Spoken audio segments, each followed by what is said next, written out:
El hueco en el muro. Por la red de la diversidad. Y en el hueco en el muro por Guaynatambo, Zipastambo y todas las plataformas de la red de la diversidad, esta semana estamos conversando sobre el tema de transporte urbano.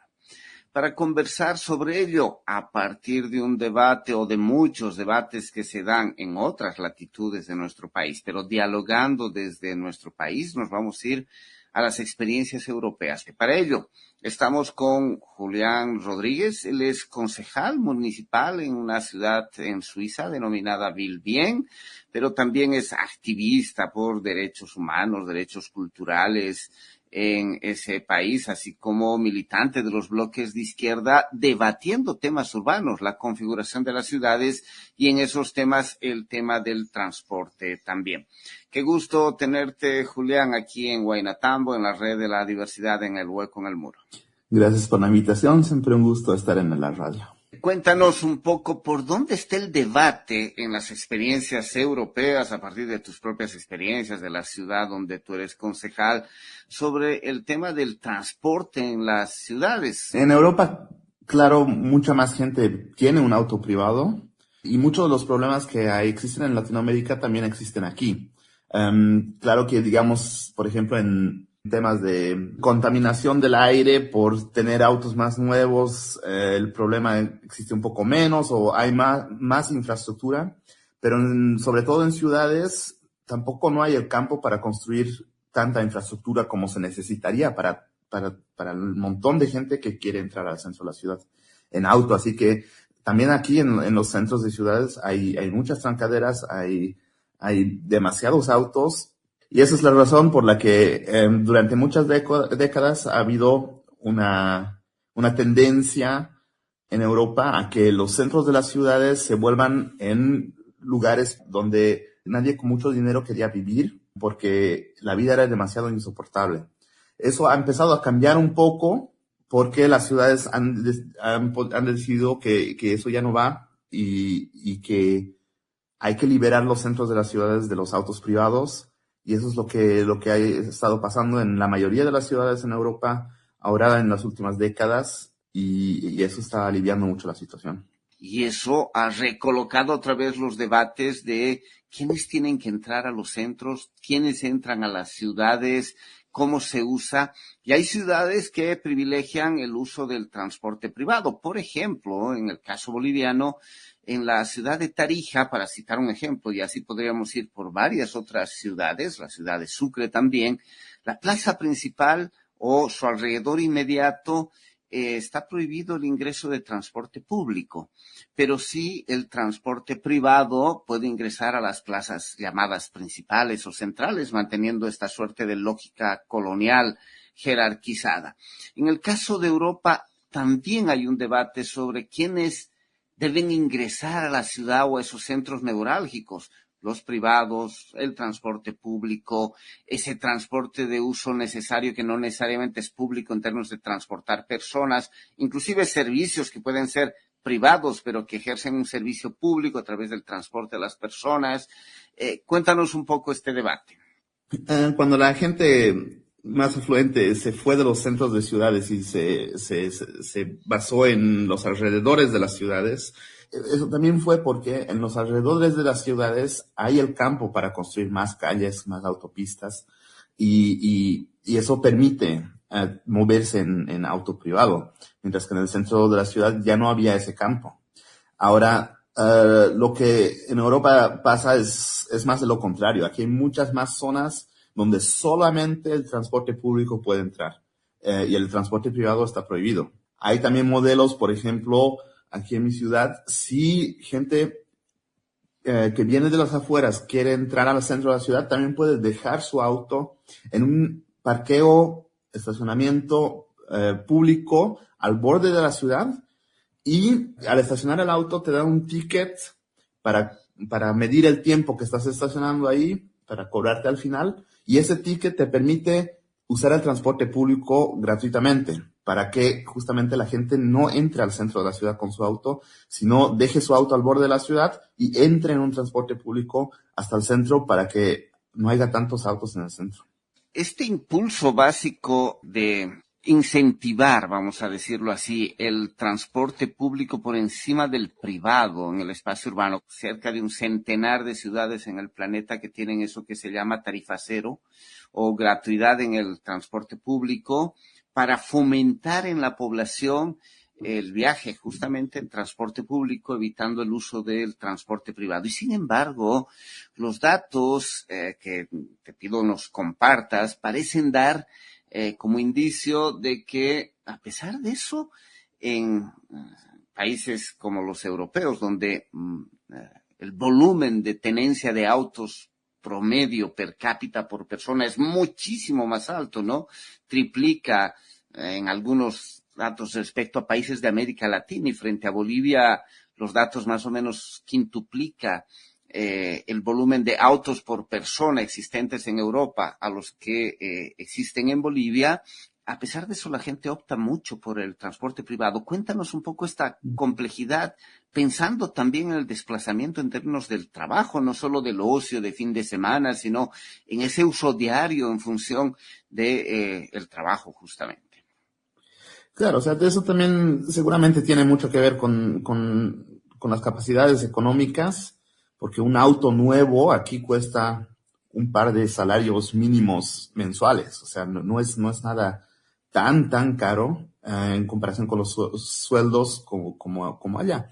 Pero hay muchos estudios que se fijan en eso y dicen que esas medidas de transporte público gratuito son más medidas sociales que permiten a la gente más pobre de una ciudad de moverse, de poder encontrar un mejor trabajo, tal vez está un poco más lejos de donde viven, y igual poder llegar a un buen precio a su trabajo. Eso permite da acceso a mucha gente, a muchas cosas, a muchos eventos, a muchas escuelas de formación también, que tal vez por el precio del desplazamiento no tendrían acceso. Pero no cambia mucho el porcentaje de gente que usa el transporte público para ir al trabajo, para ir a los estudios, y eso tiene más que ver porque la gente que anda en auto lo hace por conveniencia y no por precio, porque tener un auto aquí es más caro que usar el transporte público. La gente que se mueve en auto lo hace conscientemente, y lo que se mira como la única manera para que alguna de esas gentes cambien su modo de transporte sería mejorar el servicio del transporte público, hacerlo más rápido, pero sobre todo más frecuente y con servicio en más horas del día. Porque mucha gente después también se dice, ¿y qué es si alguna vez estoy afuera y quiero volver a mi casa a la 1 de la mañana, a las 2 de la mañana? Si a esa hora no hay transporte público, la gente va a seguir teniendo un auto, y mientras tenga un auto va a tener un sentimiento de que tiene que usar el auto cada día para que valga la pena tenerlo. Ahí hay un debate, o sea, tiene que ver con la accesibilidad también de los países ricos. Como tú decías, comprarte un auto nuevo puede significar, para el caso de Suiza, 2 salarios mínimos.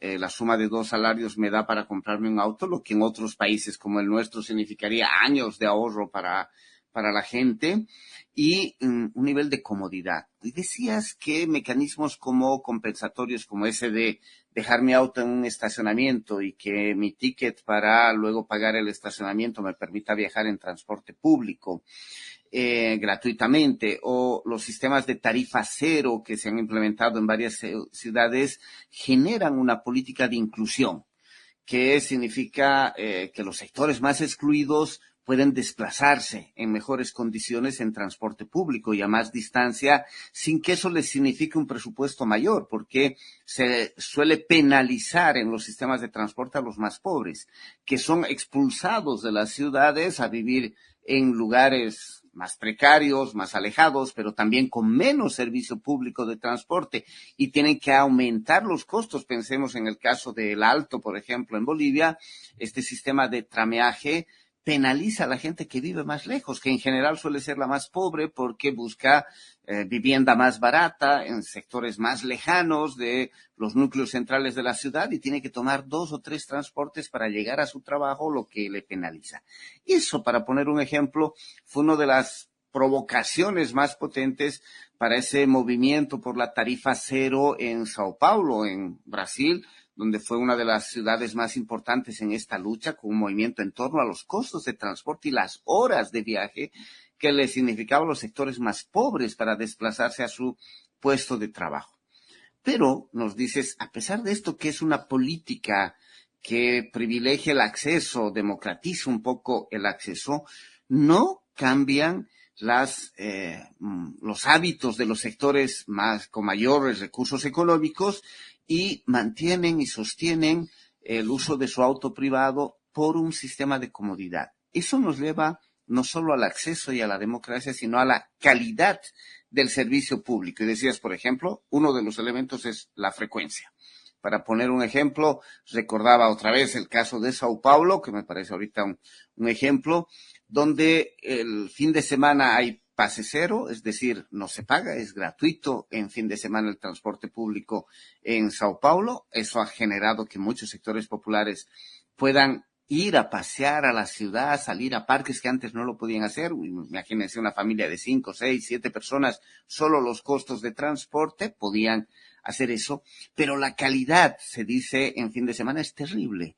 Los buses viajan muy poco, ralentizan su frecuencia, vienen lleno de pasajeros, hay que empujarse, hay que estar apiñados dentro de un bus, porque dicen, uno de los problemas es que la compensación que da a las empresas el municipio de Sao Paulo para hacer ese transporte tarifa cero es por pasajero transportado y no por frecuencia de buses viajando. Y entonces una empresa prefiere ahorrar la cantidad de viajes y llenar la mayor cantidad de pasajeros en cada viaje. Entonces la calidad baja notablemente.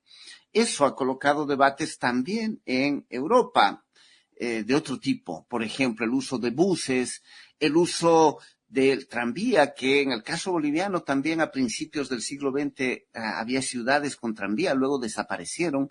En Europa también a principios del siglo XX hubo y durante varias décadas una suerte de expansión del tranvía, pero luego una suerte de reemplazo por sistema de buses, que es parte de la discusión en Bolivia. Volviendo al ejemplo de Sao Paulo, ahí todavía hay el trolebús eléctrico, el tranvía usa electricidad y no sistemas no necesariamente fósiles o indirectamente fósiles en la producción de energía eléctrica. Cuéntanos un poco esos debates también en Europa sobre la calidad del transporte. En Europa, muchas ciudades hace más o menos un siglo han dejado de usar las tranvías, porque en ese entonces los autos con motor a diésel o a gasolina eran lo moderno y eran el futuro. Y muchas ciudades que tenían líneas de tranvías electrificadas las han destrozado para reemplazar esas líneas con buses. Y en las últimas décadas muchas ciudades se han dado cuenta que eso fue un error, porque tranvías pueden transportar a mucha más gente, mucho más rápido y seguramente. Y claro que los sistemas ya son electrificados y entonces las líneas de tranvía han renacido mucho aquí. También eso se hace posible cuando se libera a calles del transporte privado, porque eso también es un problema. Por ejemplo, en Norteamérica hay varias ciudades que han implementado tranvías, pero los trenes se comparten la calle con transporte privado y entonces están en la misma trancadera que todo el resto y eso no mejora el servicio comparándolo con los autos. Además de eso, también ha habido un momento en el que se electrificaron los buses, que sí funciona, pero eso no resuelve el problema de la capacidad. Por ejemplo, en mi ciudad la mayoría de las líneas hoy en día de buses son electrificadas, pero hay líneas que en horas pico los buses vienen cada 3 minutos y la parada está siempre ocupada y igual todos los buses están llenos. Y para poder transportar más gente en esas líneas, ya no se puede aumentar más buses por hora, sino la solución sería tener buses más grandes que son tranvías. Y lo otro que también he visto, por ejemplo, en Bogotá, que para resolver un poco sus problemas de que las líneas de buses ya no podían transportar a más gente porque estaban en las trancaderas, empezaron a construir un tipo de autopistas solamente para buses, con muchos puentes sobre la ciudad, para que los buses puedan avanzar rápidamente, pero en realidad la solución para más capacidad de transporte normalmente son justamente las tranvías. Claro que las tranvías no pueden funcionar muy bien en subida y bajada, y en esos momentos son los teleféricos que serían la solución. Y también en Europa se ha visto que en Latinoamérica lo de los teleféricos ha funcionado bastante bien, y hay muchas ciudades que están pensando implementar sistemas de teleféricos aquí en Europa, copiando el modelo latinoamericano. Pero claro que aquí hay muchas veces es más difícil construir un sistema donde vas a ver el jardín del vecino y vas a estar a la altura de las ventanas de alguna gente que vive en edificios. Eso aquí probablemente va a dar más resistencia que en Latinoamérica. Estamos hablando, por tanto, que mantienen la idea de democratizar el acceso y el uso del transporte público también como un derecho de la gente, pero al mismo tiempo un cierto cuidado de los ecosistemas y del ambiente, que uno de los debates es mayor transporte público hacia las ciudades, limitar el acceso del transporte privado, y eso significa darle mayor calidad y accesibilidad al transporte público en el espacio urbano, reduciendo el uso del transporte privado. La retoma de sistemas masivos de transporte, como los tranvías, en el caso europeo, que van por las calles con sistemas de rieles, pero que transportan más gente que los buses. La presencia creciente en el debate de sistemas de teleférico, a pesar de este debate sobre, entre comillas, la privacidad. ¿Qué más aparece en esos debates como posibilidades de pensar modelos de transporte que sean adecuados, que mantengan esta democratización, que sean más amigables con la vida, con la ecología, pero al mismo tiempo sean capaces de desmontar en parte o ralentizar un poco uno de los negocios más grandes, que también es el negocio del transporte y de los automóviles, la industria automovilística en el mundo? Eso de la ecología es la razón más grande por qué los gobiernos aquí en Europa están intentando salir un poco de ese modelo donde la mayoría, hasta hoy en día, más de la mitad de la gente va a trabajar en su auto privado. Y como estábamos diciendo, que los autos privados no solo hacen el centro menos agradable para vivir, y que no hay campo ya para las ciudades que siempre van creciendo para recibir más autos en el centro de la ciudad. Además de eso, van bloqueando el transporte público, hacen el servicio de transporte público peor, pero también se quiere liberar el campo en el centro de la ciudad para que la gente pueda moverse. Y ahí lo que se está usando son las bicicletas. Ahora, las bicicletas necesitan también mucha infraestructura para que sean usadas por mucha gente para ir al trabajo, para moverse cada día en su día a día. Lo que también, claro, ayuda es que, por ejemplo, cuando gente tiene que mover cosas, hoy en día existen bicicletas eléctricas con unos vagones grandecitos nomás para transportar cosas, para transportar material. Existen albañiles que se mueven en bici aquí. Hay familias que tienen unas bicis eléctricas con campo para que sus hijos e hijas se sientan y poderse mover así. Pero eso también necesita infraestructura. Claro que las bicis no entran tanto en conflicto con gente moviéndose a pie, con peatones, pero sí necesitas unas vías claramente declaradas para bicicletas, para que la gente realmente lo use en su día a día. Es interesante ver que eso de las bicicletas ha crecido muchísimo durante el COVID, cuando mucha gente tenía miedo de compartir el transporte público con otra gente, y en varias ciudades, pero París es el ejemplo más grande de eso, han cerrado a calles que las han dado para las bicicletas. y hasta hoy en día muchas de esas calles siguen siendo ciclovías de lo que antes era campo para los autos. Y eso ha mejorado mucho la calidad de vida en los centros. La gente en los famosos cafés en París dicen que por fin puedes estar sentado en tu café de París y hablar con la gente sin de que los autos metan tanta bulla que que no te puedes escuchar. Y mucha gente se ha quedado yendo al trabajo con bicis siempre.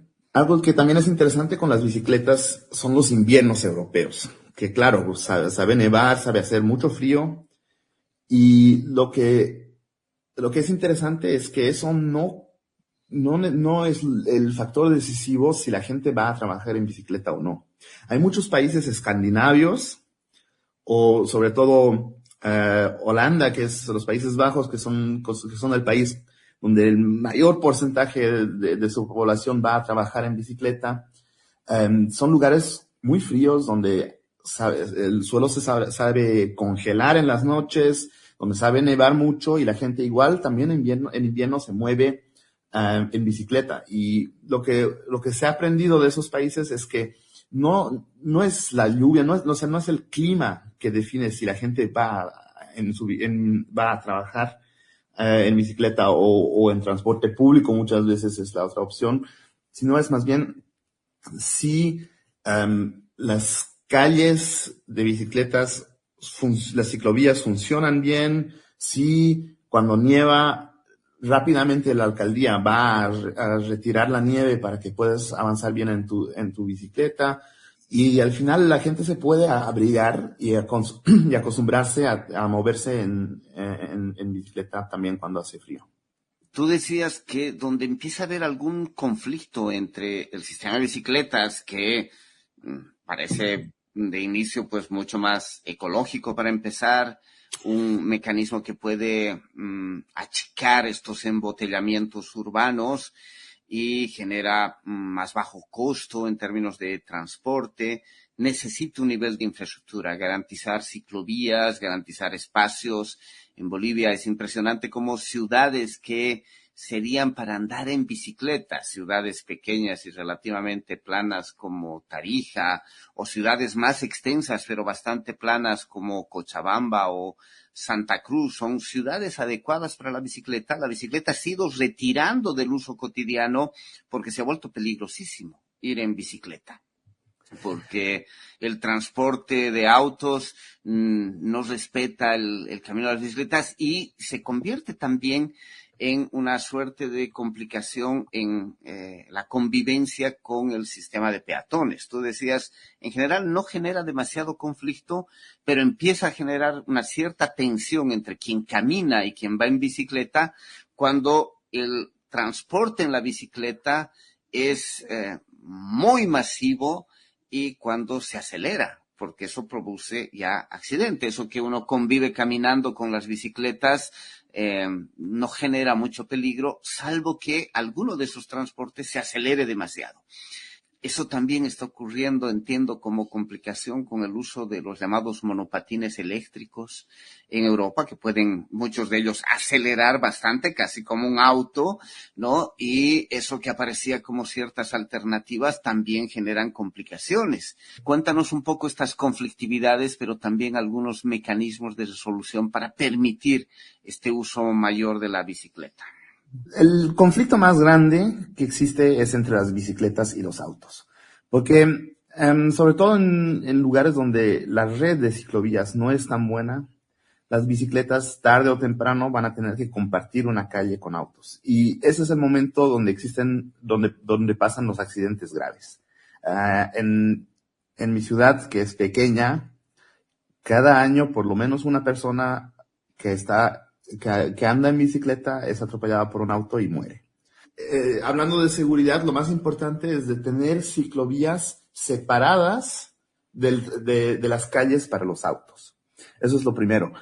Pero es exactamente así. En las ciudades donde se ha construido lo que muchas ciudades le decían autopista de bicicleta, esas calles ya no existen de ese modo porque las ciudades han empezado a dar cuenta de que si hay demasiadas bicicletas que se comparten una calle, para los peatones se vuelve muy difícil cruzar esa calle y ahí es el momento en el que empiezan a haber conflictos entre los peatones y la gente que anda en bicicleta. No es uno de los más grandes problemas, pero es algo que sí hay que empezar a fijarse un poco al paso de que más gente vaya usando bicicletas para su transporte del día a día. Claro, lo más importante ahí es la velocidad. Gente que anda en una bicicleta normalmente avanza unos 15 kilómetros por hora, algo así. Si se puede avanzar bien, si no hay semáforos rojos, si es una ciclovía, puede ser también un poco más. Pero sí, efectivamente, bicicletas eléctricas privadas o prestadas por esos sistemas de préstamo de bicicleta, o incluso esos monopatines eléctricos, muchas veces pueden acelerarse a 25 kilómetros por hora, que es la ley aquí en muchos países europeos, pero con muy pocas modificaciones, muchos de esos transportes pueden ir mucho más rápido que 25 kilómetros por hora, y eso ya se vuelve un riesgo al compartir mucho espacio con peatones. Es más la velocidad que hay que fijarse, y a eso se soluciona en no hacer esas ciclovías demasiado como una autopista, que tal vez no todas tienen que ser asfaltadas.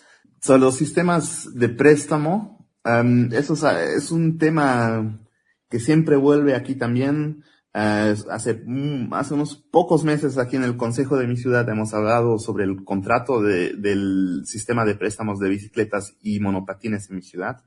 Y lo que sí uno se da cuenta que hay unos cambios. Muchas ciudades no tenían muchas reglas. Cualquier empresa podía hacer su empresa de préstamo de bicicletas o de monopatines sin permiso, sin nada, y ese sistema de dejar el vehículo donde quieras no funciona muy bien. Eso fue muy caótico.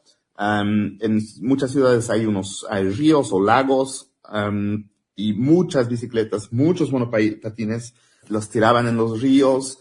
Después, cuando una bicicleta, además de eso, es eléctrica y está en un río, no es tan fácil sacar la bicicleta del río por la electricidad. Mucha gente dejaba la bicicleta donde sea, bloqueando toda la acera, a veces en las calles, bloqueando el paso para los autos. Creaba muchos problemas, y estamos en una fase de más reglamentación para esas empresas. Lo que también he visto una vez, que en la China ese problema es todavía mucho mayor, porque hay tantas empresas que intentan entrar en esos servicios de préstamo de bicicleta y monopatines, que hay ciudades donde hay así literalmente montones de bicicletas y monopatines en el centro de la ciudad, y la gente llega al centro y tira la bicicleta en ese montón. Toman mucho espacio en el espacio público, porque hay tantas empresas que intentan competir en el mismo espacio. Y entonces lo que también en mi ciudad hemos decidido hace poco es que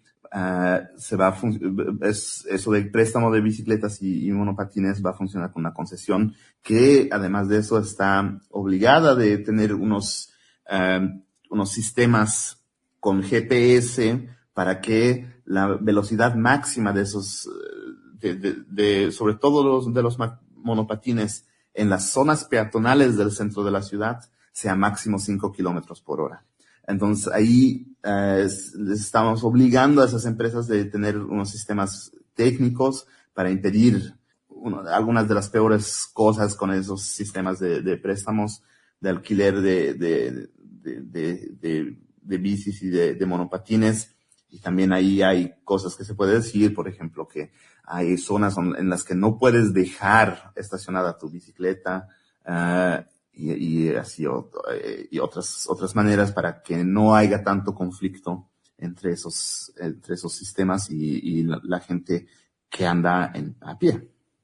Gracias, Julián, por los aportes, por las experiencias. Si quieres agregar algo para pensar el transporte en nuestras ciudades, y si no, tus palabras de despedida para la gente que te está escuchando en Huaynatambo, en la red de la diversidad, en el Huaco del Muro, aquí en Bolivia. Muchas gracias por la invitación, siempre un gusto estar en la radio. Por la red de la diversidad.